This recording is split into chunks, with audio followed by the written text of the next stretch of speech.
Good morning po, magandang umaga. 8 o'clock na po ng umaga ngayon, kaalis lang po ng ating estudyante. So dahil nakaalis na po yung aking estudyante, eto nag-upo-upo tayo, pinakain po muna natin yung mga manok sa kabila, sa likod. Tapos ito pinakain na rin po natin pero maligalig po itong Lady Gaga na to. Ayan, nandito ako sa garahe kasi inaantay po natin yung gagawa po ng internet namin. Kasi matagal na po siyang sira. Sabado pa lang po sira na, no? At medyo na-stress po tayo. At na-stress po talaga tayo dahil pabalik-balik po tayo doon sa office ng internet, para po mag-update, para maayos. Kasi alam niyo naman po yung ating trabaho, kailangan po natin alam niyo naman po kami, kailangan namin ng internet para mag-upload po ng mga video, So, ayan. Habang inaantay po natin yung gagawa ng internet, pumasok ako dito sa kabilang bakod. Pumasok ako. Kahit may bakod na. Nakakita ko ng bayabas. Oh, ang dami. Oh, hinog na. Oh, diba? Ito, medyo matigas pa. Ayan, oh, ang laki. Ay, hindi ko abot. Pambihira. Ay, hindi ko abot. Oops! Ito po yung nakuha nating bayabas dito po sa gilid ng bahay, yung katabing lote. Marami din po, oh. Yan.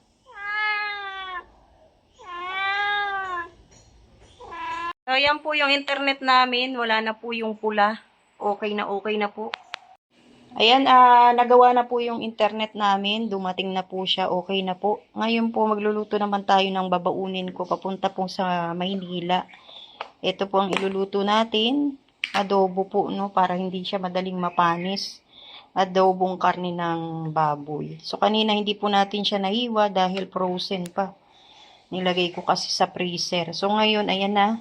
Ngayon, pwede na po siyang hiwain para maluto na. Ito po, nakahiwa na tayo ng bawang at sibuyas. So, ayan, ipiprepare lang po natin yung baboy. Yung karne ng baboy para po makaluto na po tayo, no? At aalis na po tayo maya-maya lang. Ito na po yung karne, ito na po yung baboy, hiniwa na po natin, nahugasan na rin po natin yan. At ito yung pakpak ng manok, leeg, ayan, ipiprito po natin, Kasi iwanan po natin yung mga anak natin na may pagkain. Kaya ganyan, So ngayon, magsisimula na po tayo magluto. Iluluto ko na po para makaligo na rin, at mag-iimpake pa po tayo ng dadalhin nating gamit papunta po sa Maynila. Isinalang na po natin yung kawali, dito po natin iluluto yung adobo. Ito pong kawali, inaantay po natin siyang uminit, tapos ilalagay na po natin yung baboy kasi hindi na po tayo maglalagay ng mantika. Ito po, mainit na yung kawali natin, lalagay na po natin baboy. Hintayin po natin siya na magmantika,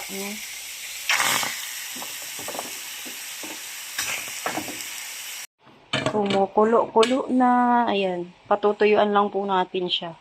Yan, hayaan lang po natin siya na magmantika, Natuyuan na po yung ating karne. Ngayon, lalagyan na po natin siya ng suka. Buhos na tayo ng suka.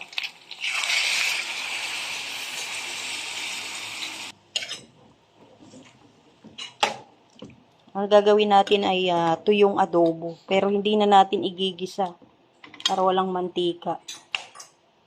Kasi kusa namang magmamantika yung baboy. Okay na. Ayan, hindi muna natin nilagyan ng toyo kanina nung nilagyan natin ng suka. Hinayaan lang muna natin na ma-absorb ng karne yung suka. Ngayon, lalagyan na po natin siya ng toyo.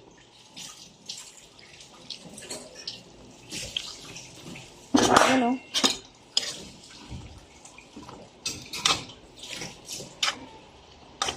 parang madilim na. Tapos, lagyan natin ng konting oyster sauce. Tapos, lagyan na natin ng paminta.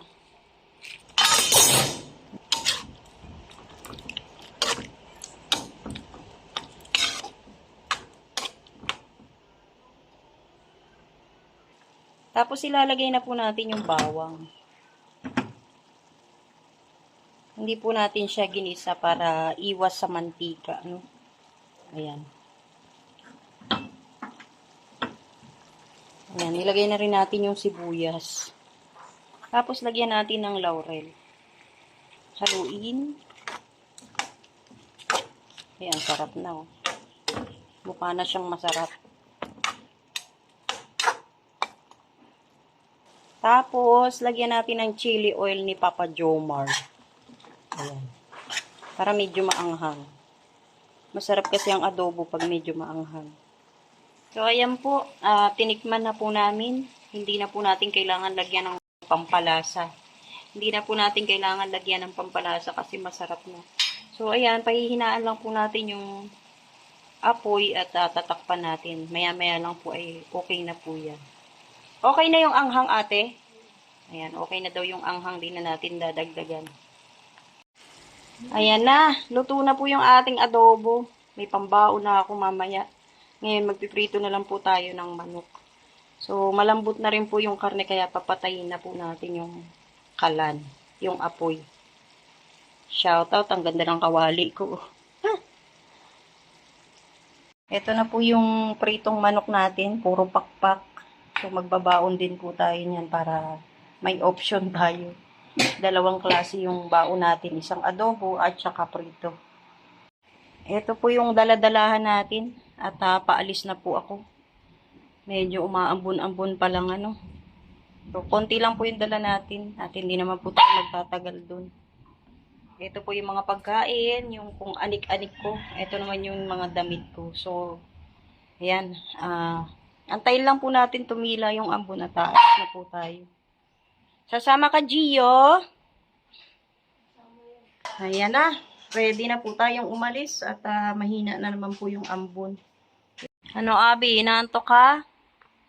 Uy, naku, pumipikit-pikit na. Ate, alis na ako. Pamigil na ang ambon. At si Gio po nandito. Ayan, thank you kay Ate Ani. Suot po natin yung sapatos, yung mga pinadala niya. Ayan, dalhan natin yung bag, yung jacket. Ayan, maraming salamat po sa lahat ng manunood. Gogora na ako. Tumigil na po yung ambon. Medyo maputik lang po sa daanan. Yun ang mahirap, ano. Nakasapatos pa man din tayo. So, let's go na po. Aalis na po tayo. Lady Gaga, pakabait ka. Ay, naku, maambon-ambon pa po. Pero okay na po yan. Pwede na po tayong umalis. Shoutout po sa inyong lahat. Maraming salamat po sa lahat ng manonood. Mabuhay po. God bless. Alis na po tayo.